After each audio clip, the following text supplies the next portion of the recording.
We're driven by the search for better. But when it comes to hiring, the best way to search for a candidate isn't to search at all. Don't search, match with Indeed.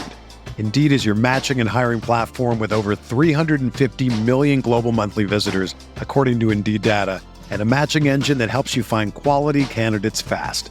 Ditch the busy work. Use Indeed for scheduling, screening, and messaging so you can connect with candidates faster. Leveraging over 140 million qualifications and preferences every day, Indeed's matching engine is constantly learning from your preferences, so the more you use Indeed, the better it gets. Join more than 3.5 million businesses worldwide that use Indeed to hire great talent fast. And listeners of this show will get a $75 sponsored job credit to get your jobs more visibility at Indeed.com/Blue Wire. Just go to Indeed.com/Blue Wire right now and support our show by saying that you heard about Indeed on this podcast. That's Indeed.com/Blue Wire. Terms and conditions apply. Need to hire? You need Indeed. In 2003, Nike signed 13-year-old Freddie Adu to a 7-figure contract. But Freddie didn't live up to the hype. He has turned down every single documentary project looking closely at the details of his career. Until now. People are going to look at everything you did because of the hype surrounding your arrival and what they think you can be. I'm Grant Wall, and this is American Prodigy, Freddie Adu, from Blue Wire Podcasts.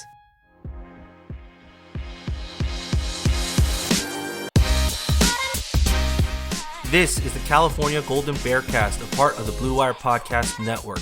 This episode is brought to you by Indeed and Bet Online. Enjoy the episode.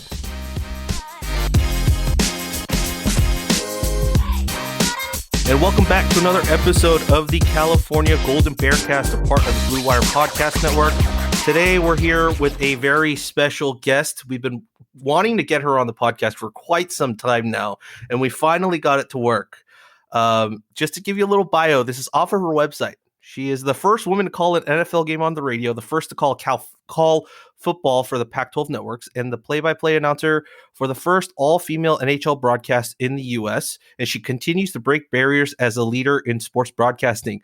She joined the Pac-12 network in 2015, and she's done studio anchoring to calling volleyball, men's and women's soccer, football, basketball, and softball, to reporting everything from rowing to rugby, including Pac-12's men's and women's basketball tournaments and a pair of women's Final Fours, to hosting the award-winning Pac-12 Student Section Challenge web show and the award-winning feature show Our Stories. She's also spent 6 years as the full-time female voice on KNBR 680 AM radio in the Bay Area, the San Francisco Giants, the San Francisco 49ers, Stanford, Boo, and then the Warriors flagship radio station. And if you don't, I mean, I'm sure, I don't know why I did this, because on the title of the podcast, you probably know who we're talking to, but it is Kate Scott. Kate Scott, thank you for joining us this morning.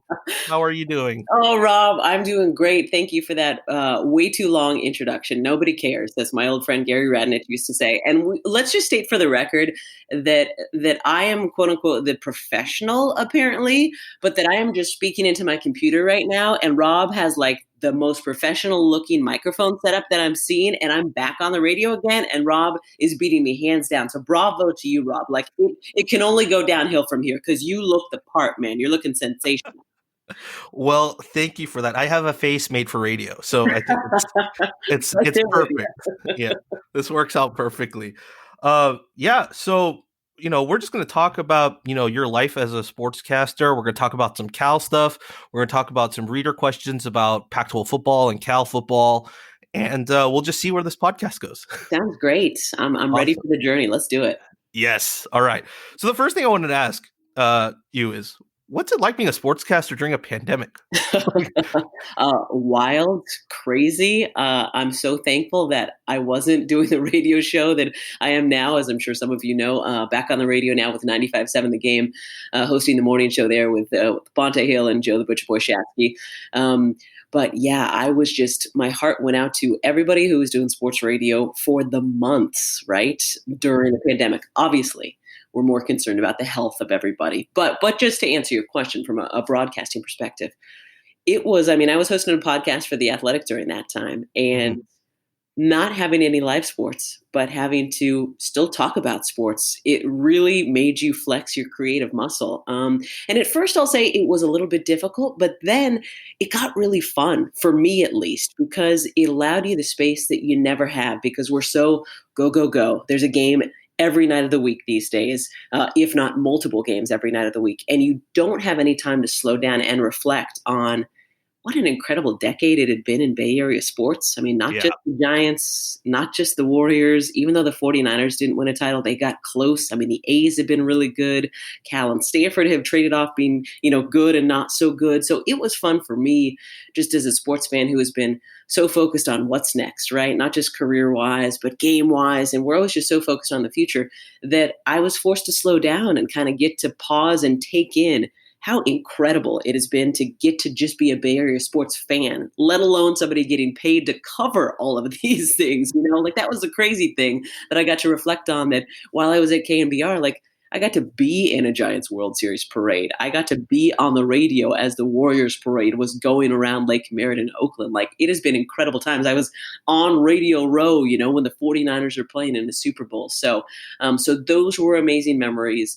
And yeah, I think that this has been great for me to reset just as a sports broadcaster and allow me to, again, feel how lucky and grateful I am, not just to have a job right now, but to get to be doing something I love. And now that sports are coming back, Rob, obviously just even more excited about what the future holds. Absolutely. I think I totally resonate with that thing about being creative and just not having anything to talk about that you usually would talk about. Totally. There's not a game that you could break down. Exactly. Okay. It's like, okay, well, what are you going to do? What sports memory? What's something new that you haven't talked about over the last couple of days that you can make interesting and creative and make somebody want to keep listening to you for a few more minutes? Yeah. I mean, this wasn't on my list of questions, but since you talked about it, was there any episode or anything you recorded over the last few months during the pandemic that is just super memorable to you that you wish more people, listened to or, got a chance to look at? That's a really good question. That is a really good question. Right at the start of the pandemic when we were just floundering, like, what the hell are we going to talk about? One of the first random acts of kindness that went viral was a former Stanford runner. Her first name's Rebecca. I don't remember her last name, but just right at the start of it, when all of us were terrified because we didn't even know how the virus spread, so we were it's when the toilet paper and the Clorox and everything was sold out. And she literally was going grocery shopping at a Trader Joe's up in Washington where she lives now. And she saw this older couple in their car, looking terrified and looking around the parking lot. And she still doesn't know what it was about their look, but she went over to them in her mask, and the woman rolled down her window and gave her $100 and said, "Can you please go into the store? Here's our grocery list. Here's $100. Mm-hmm. We're terrified to go into the store." So Rebecca did it, brought the groceries back and just tweeted about it, not as a, "Hey, look at me, I'm amazing," just as a, "Hey, everybody, all of us are terrified. So just look out for each other right now." And understandably, that went viral. And Dan Brown, who's obviously a well-known Bay Area writer, writes for The Athletic. And he was one of the first people to contact her about it. And he was one of the reasons that the story went viral. So just to talk about that, and again, get back to things that we often miss because we're so focused on what's next, just like the simple human kindness things that can really make an impact and sparked a lot of other people to slow down a little bit and look out for other people. So that was one of the things that, right, if baseball was going on, if basketball was going on, if it was March Madness, that would not have been a podcast in March 22nd. But because nothing was going on, just got to have a moment of reflection. So yeah, that's one that just jumps out to me. Yeah. I mean, the intersection of daily life and sports becomes more apparent, I think, during this time where we don't have sports, because now we're talking about, as you said, those types of stories that might not have come to light, but still has a connection to the sports world that we also love so much. Totally. Yeah. I guess we'll move on from that and maybe take a step back further into a little bit more of the past. We got a question here from @Fight for California, Fight for Cal with a Y, which he asks, he says, "When did you first dream of becoming a sportscaster? And from that, What lessons did you take from your mic person days into your broadcasting career? Yeah, two great questions. I like the fight with the Y in it. So thanks for sharing. Yeah, I was, because I was a woman and were very few women who were doing sports broadcasting, none really doing play-by-play when I was growing up. It wasn't until Mr. Schmalzel, what's up, Mr. Schmalzel down in Clovis, one of my advisors in high school, because I was planning to go to college and get my teaching credential because a lot of my friends were going to be teachers and my mom was a teacher for a long time, special education teacher for 30 plus years. And I love impacting people and inspiring people. So I just thought that was a great way to impact the youth for the next generation. And then Mr. Schmarzel was like, Kate, let me just point something out to you. Like, as we're applying for colleges, right? He asked me what I wanted to do and I told him teaching. He was like, that's great. Obviously I care about that. I worked in education for all my life, but he's like, you play every sport. You do the morning announcements.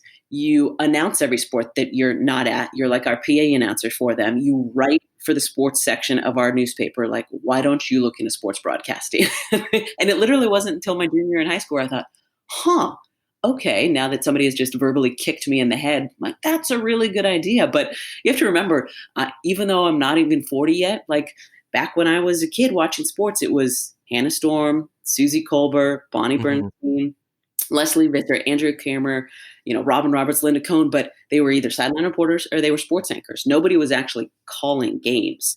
Right.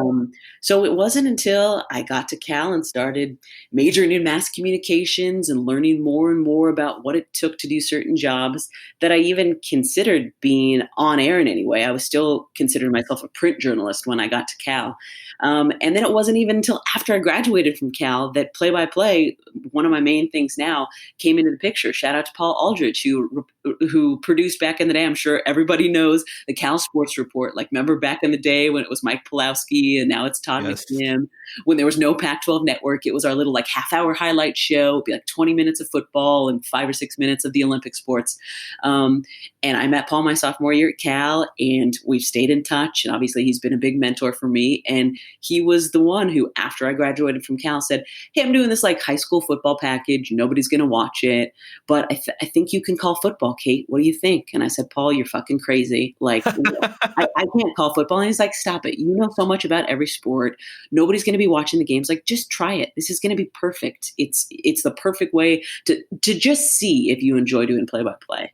And man, I fell in love with it. As a former athlete, it's the best rush you can get because it's totally live. It's unscripted. So no matter how much prep you do, you just don't know what's going to happen. So I love it. And you get to interact with the athletes and the coaches, and you get to go to the venues. So it's it's as close as not playing or coaching or working for the team as you can be to that energy and that, just part that I loved about being an athlete back in the day. And then what was the second part of Fight's question?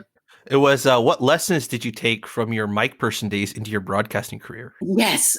So that who knew that being a mic man would turn into a career? That was the big thing I learned. It's crazy. My best friend, Megan, who we met freshman year welcome week at Cal, we just joke about what we were doing during our college days. She worked in strategy and stuff for the rally committee. We were those big nerds with, the rugby shirts. But she was in charge of the rally committee when we won the Axe back. So she was in charge of strategy and team building, even though it was on a super nerdy committee level for Spirit Crew. But now she works in strategy and education all these years later. So what I learned about being a mic man, how to pay attention to the crowd, right? When to be quiet, when you need to speak up, when to get the audience involved, how important just tone and intonation. I took voice classes after I finished at Cal, and that really helped. Just little differences that you can make in your voice, how just changing the intonation versus the volume of your voice can make a big difference.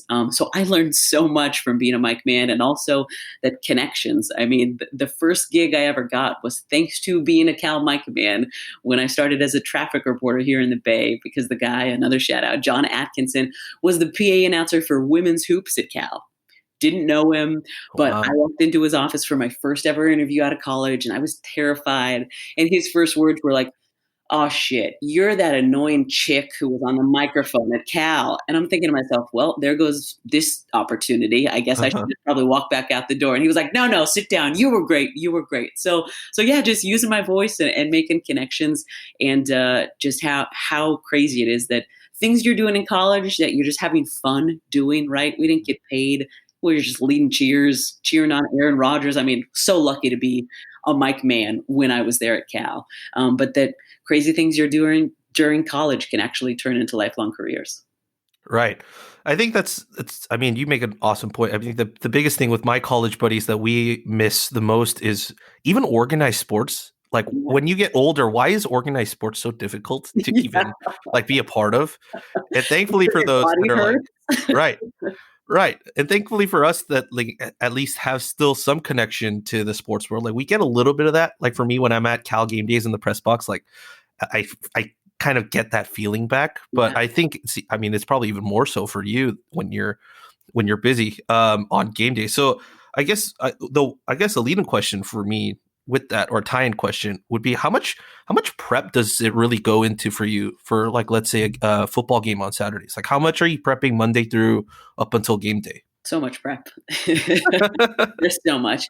And I will say, I think I over prep because I'm a woman, and I've heard this from every other woman, right? Because if we mess up a name, it's because we're idiots and women don't know anything about sports. Whereas if a guy messes up a name, it's, oh, he just, mispronounced it that one time. So there's that added layer of gender pressure. But just because there's so many people on the team, and the way I see it is an absolute privilege, again, for me to get paid to call a sport, and also that I could be calling a moment in somebody's career that could be the biggest moment of their career. So, right, you want to honor the game and the players and the fans to the best of your ability. So that's why I dive so much into my prep. But yeah, it starts on Monday with at least emails with the people you're working with. You're in close contact with your producer, because that's the person who really decides what we're doing, along with the director. The director decides the pictures, but the producer is a lot of the storytelling behind the scenes. So they often will say, okay, these are the guys we want to talk about, or the position groups, and here's why. And then on Tuesday, we'll dive more into those stories. And oftentimes have a call and talk about how we want to bring the graphics into the broadcast. Okay, here's how I'm planning to talk about this story. Can you guys get a graphic like this to support it? And these are the statistics I would like on it. Like, you get really into the weeds. And then, then you're putting together your board, which takes a couple of days. I put together my board myself because that's a big part of my memorization process. Mm-hmm. If I'm typing in guys' stats, it's easier for me to remember than a few days later.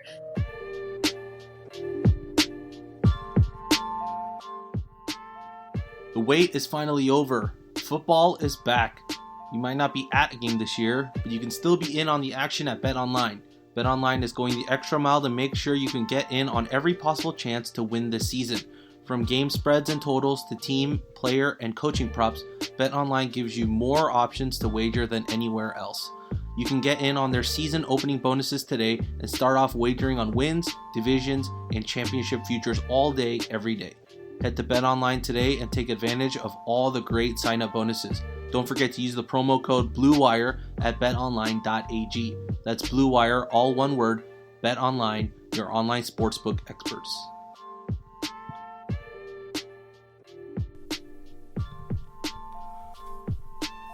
"2020 has already reshaped how we work, and it's almost over. Businesses across the globe are challenged to be their most efficient, which means every hire is critical. Indeed is here to help. Indeed is the #1 job site in the world with more total visits than any other job site, according to Comscore. Indeed helps you find quality candidates quickly so you can focus on hiring the person you need to keep your business going. Unlike other sites, Indeed gives you full control and payment flexibility over your hiring. You only pay for what you need, you can pause your account at any time, and there are no long-term contracts. And now, Indeed's new way of matching you with candidates instantly delivers a short list of quality candidates whose resume on Indeed match your job criteria that you can contact the moment you sponsor a job, making Indeed the only job site that can move as fast as you do. 73% of online job seekers in the US visit Indeed each month, according to Comscore. That's total visits. So it's clear Indeed can get you the help you need and the quality hire you need as well. That's why more than 3 million businesses worldwide use Indeed for hiring. Right now, Indeed is offering our listeners a free $75 credit to boost your job post, which means more quality candidates will see it fast. Try Indeed out with a free $75 credit at Indeed.com/BlueWire. This is their best offer available anywhere. Go right now to Indeed.com/BlueWire. That's BLUEWIRE. Offer valid through December 31st. Terms and conditions apply.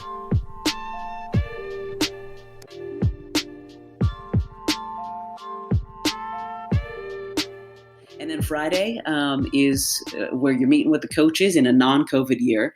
I'd be at Memorial Stadium talking with Justin, talking with the defensive coordinator, the offensive coordinator. They usually bring in a couple of star players that we ask to speak to as well. And that's how you hear announcers the next day be able to say, well, we spoke with Chase Garbers or whatever. Mm-hmm, yeah. They usually give us a good half hour, 45 minutes, depending on the guy's class schedule.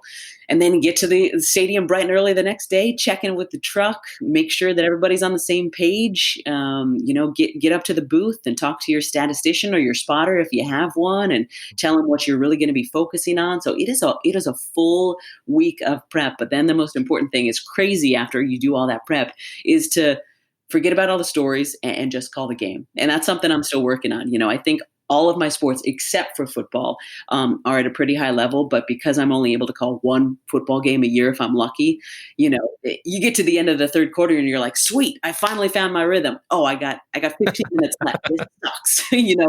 Can I call 10 or 12 games? So I'm hoping to get there eventually. But that's the thing. You take all your prep, but then hopefully you just have a great game. So you get out of the way and you're just calling names and numbers and yardage and all that stuff. But it's a lot of work and a lot of fun all at the same time. That's awesome. I mean, I think I totally get where you're coming from. Even for me, when I'm at Memorial Stadium for home games, just the amount of work that goes in during the week to make sure you have all the players' names and numbers memerized. So when you're looking down at the field, you're not screwing up who caught that pass or who threw that pass. But all right, I gotta ask this. So let me preface this. Okay.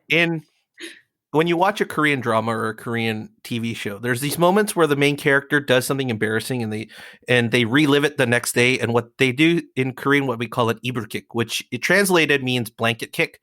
And it's one of those moments that you're so embarrassed that all you do is like you're in your bed, your blanket's over your face, and you're just like screaming and kicking, right? Because of just the sheer amount of embarrassment that's running through your head because of what happened. Do you have a blanket kick moment during your sportscasting career? Like when you look back, you're like, this, I still cringe, or I still, would throw my blanket to the side, like whenever I remember this. Oh, that's hilarious. I love that. You're going to have to teach me how to say that in Korean, Rob, because that's hilarious. And yes, it happens all the time. So I will just go with the latest one. And I'm so pissed at myself because it was such a big broadcast and I knew that everyone was just going to be waiting for us to mess up. And in the open of the NHL game that I called back in March, which feels like 500 years ago at this point. Yeah. But we usually do recorded opens, and which means, just 15 minutes before the game or whatever, you do that little first part, like the first 2.5 minutes, just so you have that recorded so that as it's playing, you can really get your mind right during the game. NBC wanted to do it live, which is great because most of the time we do it in one take anyway, after you've been doing this forever. So we're starting the open, and I called Ryan O'Reilly, who is the top line center for the St. Louis Blues. Shout out to the 4 hockey fans watching or listening to this podcast. And instead of calling him the center, I called him the captain of the Blues. And again, it's my first ever NHL broadcast. It's national television. I'm just thinking, Kate, don't fuck up. Just make it through this open. So I didn't even remember saying it. I thought I called him. I was like, the big number 90, the center for the St. Louis Blues, Ryan O'Reilly. And then my analyst starts talking about it. And I go back and I was like, oh, fuck. I called him the captain, not the center. Are you serious? So, of course, I'm sure so many Blues fans just tuned out after that and was like, who is this chick calling this game? So that was a pull over my head moment just because I was like, oh, it didn't even get into the game before I messed up. Come on, Kate. But again, that gets back to the live aspect of sports. And like Uh-huh. all of us make mistakes when we're talking every single day, right? During this conversation, you and I are going to have a ton of just, oh, I didn't mean to say that. Like, let me back up and start again. So it's completely natural and human, but that was the pull over the face blanket moment. Because when you're broadcasting, you always want to be perfect. And it's taken me a long time to realize that doesn't happen. So you just got to, my analyst told me, so we go to break and she goes, hey, just FYI, you called O'Reilly the captain. And I was like, AJ, are you fucking serious? She goes, yeah. And I was like, gosh, dang it. But we just laughed to ourselves and then we moved on and the rest of the broadcast was great. So you just got to pull them up over your face for a second, pull them back down and then get back to broadcasting. Man, that's awesome. That's awesome. Well, to be fair, I think there are more than 4 hockey fans listening. I am, for one, an avid Anaheim Ducks fan. So, Ew. yes. I love Shout out to my guys, Paul Correa and Timu Solani. Yes. Shout out to my old school Ducks. I was going to say I hated the Ducks when I was growing up because I was obviously a Sharks fan. So the fact that you guys were so good so soon after you launched as a franchise just pissed me off. Yeah, and I still have my John Sebastian Jaguar Ducks white with that looks like the jerseys that they wore in the Mighty Ducks, right? The Mighty Ducks number 2. Yes. Totally. Yep. That's awesome. Don't let go of that one ever. Keep it forever. Oh no, yeah. I am gonna get it framed at some point. Yes. And, when I buy a house, it'll be on the wall. Yeah, one of our writers, Alex, is also a big hockey fan, and he had a question actually right about your experience in the NHL. And so it leads in perfectly. So as a hockey fan, I'm curious about your takeaways from getting to work on an NHL broadcast back in March, which you kind of touched upon, but if you want to expand on it, that'd be awesome. Oh my gosh, it was phenomenal. Well, first of all, just how welcoming the hockey community was, right? Like NBC has this crazy idea, let's do an all women's broadcast. And there's so few women play-by-play announcers. And luckily, I've been working with them on basketball, A10 basketball, for the past 3 years, and had apparently made a good enough impression that they called me and gave me that opportunity. I told them they were crazy, and I still think they are. But, I was very concerned about because I know that it's a very tight-knit community. So I just wasn't sure, honestly, what the response was going to be. I cannot tell you how many play-by-play announcers reached out to me. John Forslund, right? One of the best. Doc Emmerich, Alex Faust down with the LA Kings. I'm forgetting some names, but literally like all over the country, I got just random messages from these guys who I'd never met. No, I've never called hockey before. But they're just like, hey, Kate, so excited about this broadcast. Think it's a fantastic idea. Like, here's my cell phone number. If you need any help, if you have any questions, just reach out. And that was phenomenal, because so often, especially in the competitive industry that is broadcasting, like people just want you to fail, right? So many people out there, sports fans, understandably, think like I could do that. So to have that initial response and then getting to the rinks, I mean, we called some practice games, got to be out in Chicago, actually called a practice game there, called another practice one in St. Louis. And then I actually went down to San Jose and called a Sharks game just secretly by myself behind the scenes.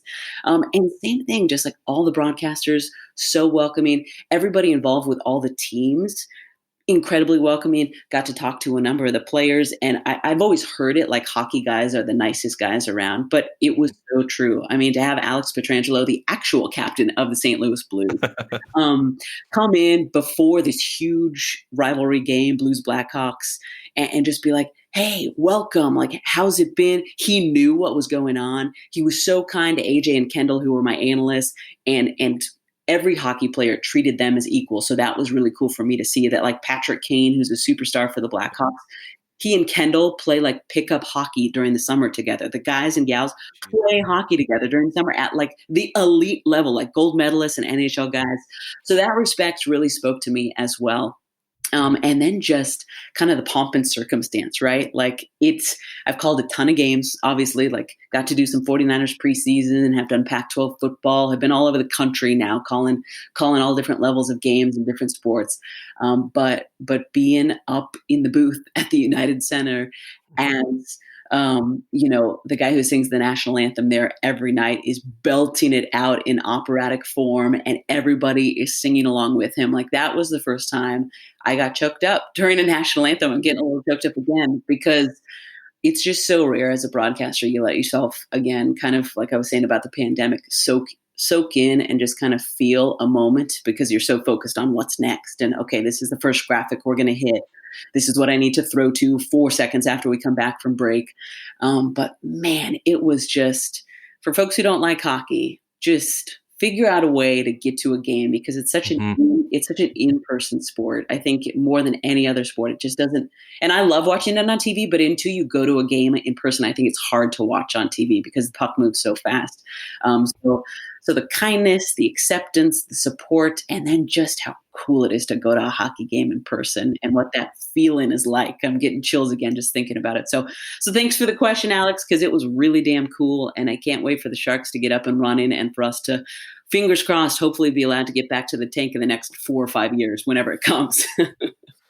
Yeah, I can only echo the thoughts on hockey. As a junior second place left wing champion in Korea, as a elementary school student, I can only say hockey is definitely an in-person sport. I love that. Did you read, I don't know if you did read, and I'm forgetting the name of the book, but about the United Korean women's hockey team that was forced together at the Olympics? If you haven't read that book yet, and hopefully, Rob, you can look up the title, but I got sent it because a friend wrote it, and man, it was one of those great, like, feel-good hockey or just sports stories that I knew nothing about. Super quick read, but it made me love the sport of hockey even more. Yeah, I'll recommend you if you want to watch it. It's in Korean, so you're gonna have to watch it with subtitles. But there's a movie it's a movie that goes over the women's handball team, the Korea women's handball team at the Olympics, and just the struggles they went through going through it. Yeah. It did super well in theaters in Korea, at least. And man, hook it up. I love stories like that. Yeah, I'd love to know the name of that because it's awesome. Thanks for listening. I hope you listen to part 2 of our interview series with Kate Scott.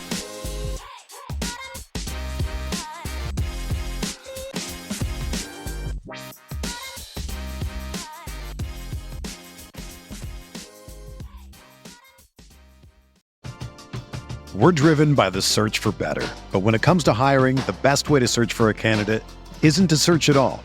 Don't search, match with Indeed. Indeed is your matching and hiring platform with over 350 million global monthly visitors, according to Indeed data, and a matching engine that helps you find quality candidates fast. Ditch the busy work. Use Indeed for scheduling, screening, and messaging so you can connect with candidates faster. Leveraging over 140 million qualifications and preferences every day, Indeed's matching engine is constantly learning from your preferences, so the more you use Indeed, the better it gets. Join more than 3.5 million businesses worldwide that use Indeed to hire great talent fast. And listeners of this show will get a $75 sponsored job credit to get your jobs more visibility at Indeed.com/Blue Wire. Just go to Indeed.com/Blue Wire right now and support our show by saying that you heard about Indeed on this podcast. That's Indeed.com/Blue Wire. Terms and conditions apply. Need to hire? You need Indeed.